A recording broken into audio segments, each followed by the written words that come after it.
অত্যন্ত ভারাক্রান্ত হৃদয় নিয়ে বলতে হচ্ছে, বাংলাদেশের জাতীয় মসজিদ বাইতুল মোকাররমে আজ জুমার দিন গণ্ডগোল বা মারামারির যে ঘটনা ঘটেছে, এটি খুবই ন্যক্কারজনক ঘটনা। মসজিদ তো মুসলমানদের সেই পবিত্র স্থান, যেখানে গণ্ডগোল বা মারামারি দূরে থাক, শুধুমাত্র উঁচু আওয়াজে চিৎকার করে কথা বলা পর্যন্ত নিষেধ। ক্রয় বিক্রয়, চিৎকার করে কথা বলা, উঁচু আওয়াজে কথা বলা, এই সব কিছুই যেই জায়গায় নিষেধ, সেখানেই যদি মারামারির এই ঘটনা ঘটে, তাহলে এটা আসলে কতটা দুঃখজনক। আর এই ঘটনাকে কেন্দ্র করে যেন এটি একটি ইসলাম বিদ্বেষীদের হাসির খোরাক হয়েছে।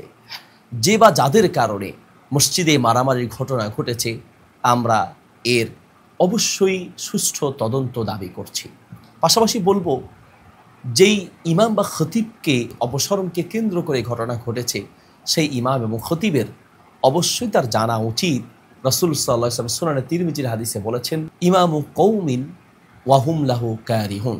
যেই ইমাম ইমামতি করবে অথচ মুসল্লিরা তার প্রতি অসন্তুষ্ট, বা মুসল্লিরা চাচ্ছেন না যে তিনি ইমামতি করুক, এরপরেও যদি কোনো ইমাম ইমামতি করে, তাহলে তার নামাজ তার কানের উপরে উঠবে না, অর্থাৎ তার নামাজ আল্লাহর কাছে কবুল হবে না।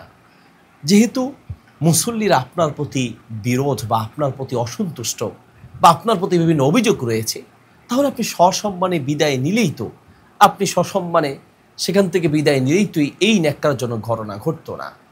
আপনার কারণে যদি একটি মসজিদে এত গণ্ডগোল সৃষ্টি হয়ে থাকে, তাহলে আপনি আল্লাহর কাছে কি জবাব দিবেন? ইমামতি আর খতিব যদি দায়িত্ব পালন করতেই হয়, বাংলাদেশে মসজিদের তো অভাব নেই, কেন সেই মসজিদে আপনাকে ইমামতি বা খতিবের দায়িত্ব ধরে রাখতে হবে? আপনি একজনের কারণে যদি মুসল্লিদের মধ্যে ফাটল সৃষ্টি হয়, এমনকি মসজিদে মারামারি ঘটনা পর্যন্ত ঘটেছে, তাহলে আপনি অবশ্যই জাতির কাছে ঘৃণিত হবেন এবং আল্লাহর কাছে অবশ্যই আপনাকে আসামির কাঠগড়ায় দাঁড়াতে হবে। যে বা যাদের কারণে মসজিদে এই মারামারির ঘটনা ঘটেছে বা এই মারামারির সাথে যারা সম্পৃক্ত রয়েছেন, তাদের সকলের প্রতি আমার বিনীত অনুরোধ থাকবে, আপনাদের এই কর্মকাণ্ডের কারণে আজ মসজিদ এবং মসজিদের এই কর্মগুলো ইসলাম বিদ্বেষীদের কাছে হাসির পাত্রের খোরাক হিসেবে পরিগণিত হয়েছে। মেহেরবানি করে আপনারা সকলেই ন্যাক্কারজনক কাজ থেকে বিরত থাকুন।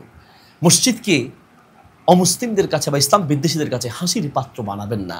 আপনার বা আপনাদের সামান্য দুনিয়ার স্বার্থের কারণে আজ মসজিদকে, ইসলামকে এবং পুরো মুসলিম জাতিকে আপনি হাসির পাত্র বানিয়েছেন, এবং পুরো মুসলিম জাতি এই ঘটনায় আজ লজ্জিত। কাজেই আপনাদের সকলের প্রতি অনুরোধ থাকবে, এই ধরনের ন্যাক্কারজনক ঘটনা যেন আবার পুনরাবৃত্তি না ঘটে, সকলকে সতর্ক থাকার জন্য বিনীত অনুরোধ থাকবে।